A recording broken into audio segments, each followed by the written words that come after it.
तो नेक्स्ट अब हम लोग का क्या है, capacitive circuit, pure capacitive circuit. Pure resistance complete कर लिए हम लोग, प्योर इंडक्टिव सर्किट भी कंप्लीट हो गया। प्योर रेजिस्टेंस में हम लोग क्या देखे, वोल्टेज और करंट सेम फेज में है, और प्योर इंडक्टेंस में हम लोग क्या देखे, वोल्टेज और करंट क्या, करंट जो है 90 डिग्री से लाइट कर रहा है। अब सर्किट में हम लोग क्या ले रहे हैं, प्योर कैपेसिटिव सर्किट। ये कंडेंसर बेसिकली है क्या, कैपेसिटर ही है। दो प्लेट है उसमें सिंपली, दो, एक पर प्लस चार्ज है, एक पर माइनस चार्ज है। ये ले लिए, इस पर मान लेते प्लस चार्ज है, जिस पर प्लस चार्ज है एंड प्लस माइनस को, ठीक है। सप्लाई वोल्टेज एसी दे दिए, V equal to V naught sine omega t. सब में टारगेट वही है, find the current and what is relation between voltage and current में फेज का क्या रिलेशन है। अब यहाँ ध्यान से देखो बेटे, कैपेसिटर में हम लोग क्या पढ़े, Q इक्वल टू CV इलेक्ट्रोस्टैट में, जैसे V इक्वल टू IR होता है और V equal to LDI upon dt। तो charge equal to charge capacitor पे कितना आएगा, Q इक्वल टू CV, ना जान लो। Q इक्वल टू ये चार्ज, Q क्या है, charge on the capacitor plate, और V क्या है, वोल्टेज डिफरेंस बिटवीन प्लेट, ठीक है। अब आगे बढ़े हम लोग, और इसको और क्या लिख सकते हैं हम लोग, करंट यदि यहाँ से लिखना रहे तो dq upon dt, dq upon dt, I ये क्या दे देगा, C dv dt। करंट कितना फ्लो करेगा, C dv upon dv dt। Clear, क्या डिफरेंशिएट कर दिए बोथ साइड, क्योंकि करंट क्या होता है, dq upon dt, differentiating both side. चलो अब हम लोग स्टार्ट करें।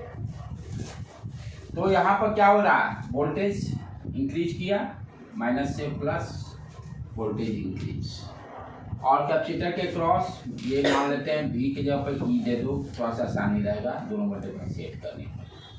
Voltage across inductor sorry capacitor E, तो voltage increase minus E equal to 0, voltage increase हुआ, करंट के डायरेक्शन में जा रहा है, वोल्टेज ड्रॉप माइनस E लिख दिए equal to 0, V equal to E, ठीक है। अब क्या करना, V मुझे दिया हुआ है, V दिया हुआ है V naught sine omega T E। अब यहाँ पे E कैसे निकालेंगे, ध्यान से अब समझने की बात है, how to find out E। ये देखो I इक्वल टू क्या हो गया, C D E upon D T, cross multiply कर दो, I D T C D E, both side integrate, ये E दे देगा, E यहाँ सब्स्टिट्यूट कर देंगे, राइट। तो यहाँ से C E and what is the E, 1/C I dt, 1/C I dt। क्या किए, इसी equation I equal to C D upon dt, क्या निकालना है हमको, E निकालना है। तो क्रॉस मल्टीप्लाई कुछ नहीं किए, देखो I dt C D integrate कर दिए, C दे दिया, C को इधर भेज दिए। अब इस वैल्यू को यहाँ पर हम लोग रख देते हैं। कुछ गड़बड़ तो नहीं हो रहा है, थोड़ा सा एक बार देख लेंगे। V नॉट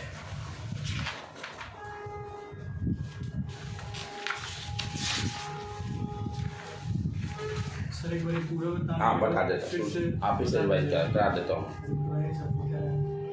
हाँ रिवाइज करा देता हूँ।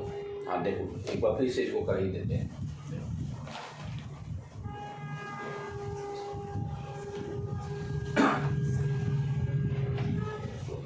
सप्लाई वोल्टेज हम लोग V naught sine omega T दिए, ठीक है।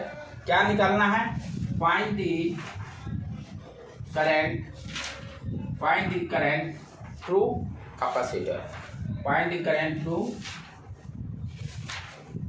capacitor।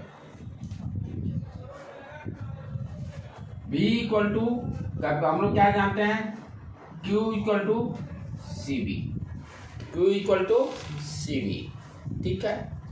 करंट क्या होता है, I equal to dQ upon dt, ये हम जानते हैं, कोई दिक्कत नहीं यहाँ पर। करंट क्या होता है, dQ upon dt, charge per unit time.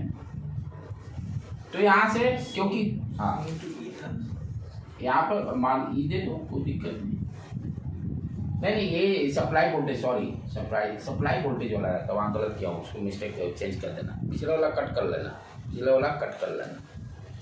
तो ये सप्लाई वोल्टेज होता है, नॉट वोल्टेज अक्रॉस कैपेसिटर। जो सप्लाई वोल्टेज दे रहे हैं वो ई रहता है, पिछले वाला में ई दिया हुआ उसको वहाँ से हटा देना बेटे, क्योंकि ये सप्लाई वोल्टेज दे रहा है। इस सप्लाई वोल्टेज के कारण यहाँ वोल्टेज डेवलप, चार्ज डेवलप हो रहा है। यदि ये नहीं रहता तो कोई चार्ज ही डेवलप नहीं होगा। जो दो प्लेट है, दो प्लेट के क्रॉस जब तक हम सप्लाई वोल्टेज नहीं देंगे तब तक वहाँ पर चार्ज डेवलप ही नहीं होगा, क्योंकि एक साइड से पॉजिटिव चार्ज जाएगा, दूसरे साइड से नेगेटिव चार्ज जाएगा। तो जो वोल्टेज डेवलप होता है यहाँ पर भी कौन सा होता है, सप्लाई वाला। अब यहाँ पर आई, इसको डिफरेंशिएट करते हैं, dQ upon dt, that gives C dV upon dt। ये क्या दे दिया, I अक्रॉस कैपेसिटर। यानी जो वैल्यू से V है, V को डिफरेंशिएट करना होगा। V कितना है मेरा, V0 sin ओमेगा t, तो dV अपॉन dt इसको डिफरेंशिएट कर देना होगा, राइट। तो यहाँ पर हम लोग C और डिफरेंशिएट कर देते हैं ये V को, V0 साइन थीटा का कॉस थीटा, और फिर इसको ओमेगा टी का फिर डिफरेंशिएट करेंगे इंटू ओमेगा, चेन रूल जिसको हम लोग पढ़ते हैं डिफरेंशिएशन में। C V0, ठीक है, कॉस ओमेगा टी, जैसे इंटीग्रेशन में डिवाइड किए यहाँ ओमेगा से मल्टीप्लाई कर लेंगे, चेन रूल जिसको हम लोग बोलते हैं। आप देखो बेटे, जो कांस्टेंट है उसको बाहर, ओमेगा को बाहर ले लो, V0 को बाहर ले लो, C को बाहर ले लो, C V0 ओमेगा, अंदर में क्या आ गया, कॉस ओमेगा टी, हाँ इंटू में, इसको ब्रैकेट में डालो, ठीक। आप देखो यहाँ पर डिफरेंशिएट इंटीग्रेट नहीं करना है, नहीं सिर्फ डिफरेंशिएट, ओनली डिफरेंशिएट। अब यहाँ पे देखो, इसको हम I0 लिखना जा रहा है, इसको I0 लिखने जा रहे हैं। तो I0 कितना हो गया, I0 equal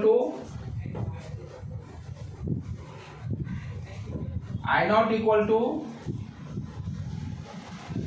omega C V0। कैसे सर, ये पूरा टर्म को क्यों I0 इसको कांस्टेंट मान लिया, करंट ही आएगा ना, I equal to I0 into something. जैसे V0 अपॉन R को I0 लिखे थे, V0 अपॉन XL को I0 लिखे थे, पर I0 sin ओमेगा t था ना। हाँ, उससे कोई मतलब नहीं, उसको फिर चेंज कर लेंगे ना cos ओमेगा t को साइन में। तो हम लोग एज्यूम कर सकते हैं ना, I0 equal to omega C naught V0, उसको एक्सप्रेस कर देते हैं। देखो V0 ओमेगा C को हम क्या लिख सकते हैं, 1 ओमेगा C, दोनों में कोई डिफरेंस। एंड यहाँ पर अब XC क्या हो गया, 1 ओमेगा C, वहां पर इंडक्टिव इम्पिडेंस XL क्या आया था, ओमेगा L इंडक्टेंस के केस में, और यहाँ पर capacitive impedance, this is called capacitive impedance क्या हो गया, XC equal to omega C, XC equal to omega C, XC equal to omega C।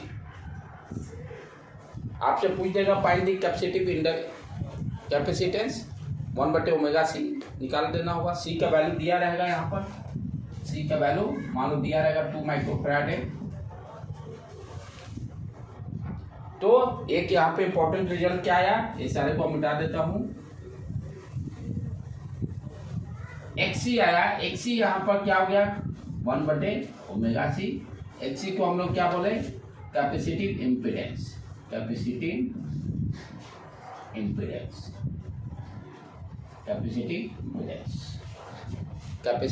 Impedance. अब चले करंट निकाल लें, I equal to I0 cos omega t, यही आएगा cos omega t. और v का वैल्यू क्या है, v equal to B naught sine omega t. यहाँ पर फेज के बारे में देखना होगा, एक साइन है दूसरा कॉस है, कॉस वाले को साइन में कन्वर्ट कर लेते हैं करंट वाले को, तो ध्यान से देखो क्या हो जाएगा, I naught sine omega t plus 5/2 sine omega t plus theta cos theta. Second quadrant में भी साइन पॉजिटिव, सेम चीज दे देगा। अब दोनों इक्वेशन को ध्यान से देखो, ये इक्वेशन और दिस इक्वेशन, दोनों में आप क्या देख रहे हो, sine sine omega t, phase difference क्या है 5/2 प्लस है, लीड करेगा। कैपेसिटर के केस में ये जैसे V नॉट जा रहा है तो यहाँ पर I नॉट क्या हो गया 90 डिग्री लीड क्लॉकवाइज डायरेक्शन में, लाइक मैंने नीचे, लीड मीन्स ऊपर। तो ग्राफ से हम देखें, सिंपल ग्राफ से, तो यदि ये मेरा दे रहा है V, तो I का डायरेक्शन ये होगा 90 डिग्री। तो what you can write, pure capacitive के केस में करंट क्या कर हो रहा है, कितना फेज डिफरेंस है, current lead by 90 degree, current lead by 90 degree. जैसे हम लोग बोलते हैं ना मैच में, कितना से लीड कर रहा है, कितना से लीड कर रहा है, कितना रन से आगे है, कितने रन से आगे है, लाइक मैंने कितना रन से पीछे है, राइट। सेम चीज यहाँ भी, कितना एंगल के लीड करने और कितना एंगल से आगे है, तो 5/2 से। तो वी कैन राइट हियर कि प्योर कैपेसिटिव के केस में current, phase of the current lead by 90 degree with respect to voltage, voltage के रिस्पेक्ट में 90 डिग्री लीड करेगा। तो आप ऐसे इंडिकेट भी करेंगे, हाँ आई जो होगा, करंट आई जो होगा, उसका फेज डिफरेंस, फेज क्या होगा, वोल्टेज से 90 डिग्री लीड करेगा। तो रेजिस्टेंस के केस में हम लोग क्या देखें, जब प्योर रेजिस्टिव लेंगे कोई फेज डिफरेंस नहीं है वोल्टेज और करंट के बीच में। इंडक्टिव के केस में हम क्या देखें, वोल्टेज 90 डिग्री से लैग कर रहा है, सॉरी करंट 90 डिग्री से लैग कर रहा है।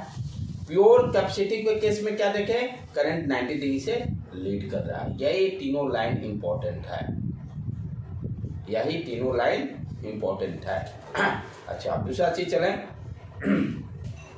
इंडक्टिव के केस में इंपेडेंस क्या हो गया, inductive impedance XL equal to omega L, XL equal to omega L. Capacitive के केस में XC इक्वल टू 1/ओमेगा C। ये सारे पॉइंट्स हैं, राइट। अब इसको कर लेते हैं फाइनल, एक बार ग्राफ इसका भी देख लेते हैं। तो मेरा फाइनल इक्वेशन क्या आ गया, V और I का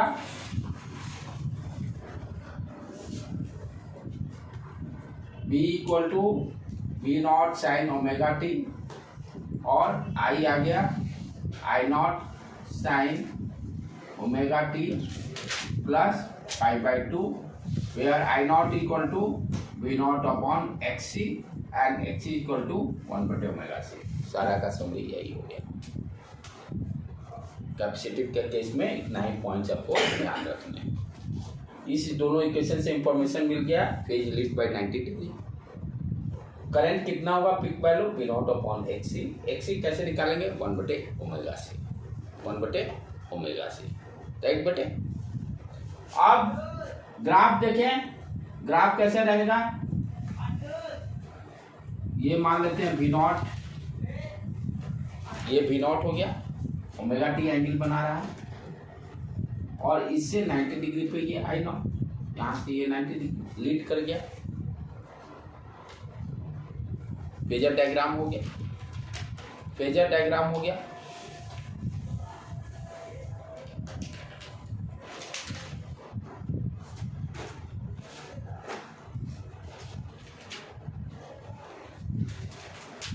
this is your phasor diagram.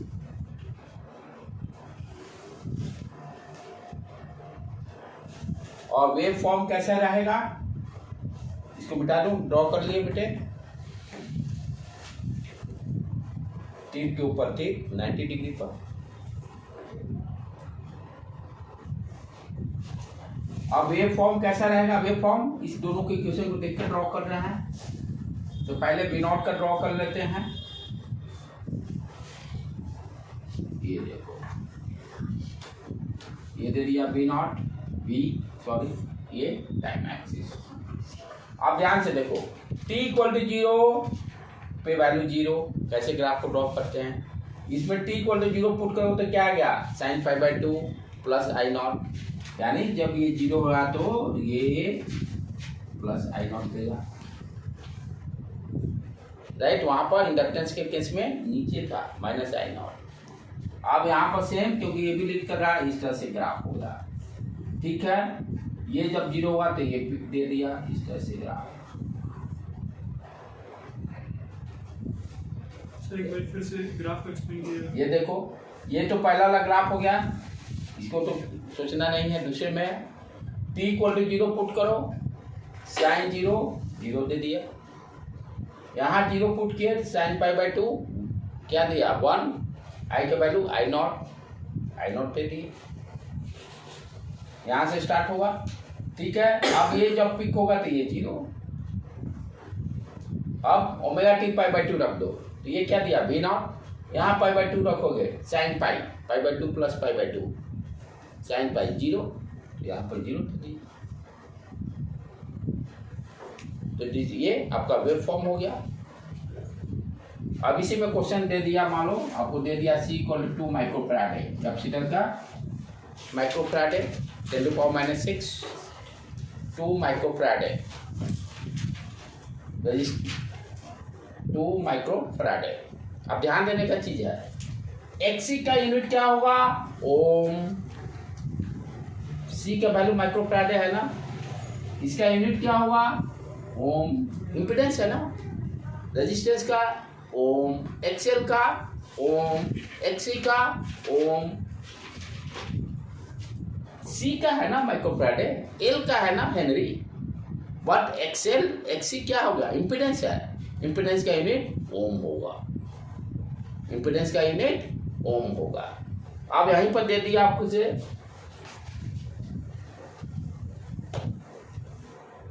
V equal to 30 sin 60t, कहता find the current to capacitor. करना क्या है, फटाफट कर ले। हम I equal to I naught sine omega t plus pi है, पहले इक्वेशन लिख लो।